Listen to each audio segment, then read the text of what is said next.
اور جب ہمارا ارادہ کسی بستی کے ہلاک کرنے کا ہوا تو وہاں کے آسودہ لوگوں کو فواحش پر مامور کر دیا، تو وہ نافرمانیاں کرتے رہے، پھر اس پر عذاب کا حکم ثابت ہو گیا اور ہم نے اسے ہلاک کر ڈالا۔ اور ہم نے نوح کے بعد بہت سی امتوں کو ہلاک کر ڈالا، اور تمہارا پروردگار اپنے بندوں کے گناہوں کو جاننے اور دیکھنے والا کافی ہے۔ جو شخص دنیا کی آسودگی کا خواہش مند ہو تو ہم اس میں سے جسے چاہتے ہیں اور جتنا چاہتے ہیں جلد دے دیتے ہیں، پھر اس کے لیے جہنم کو ٹھکانہ مقرر کر رکھا ہے،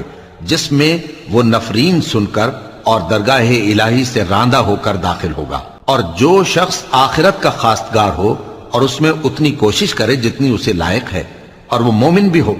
تو ایسے ہی لوگوں کی کوشش ٹھکانے لگتی ہے۔ ہم ان کو اور ان کو سب کو تمہارے پروردگار کی بخشش سے مدد دیتی ہیں، اور تمہارے پروردگار کی بخشش کسی سے رکی ہوئی نہیں۔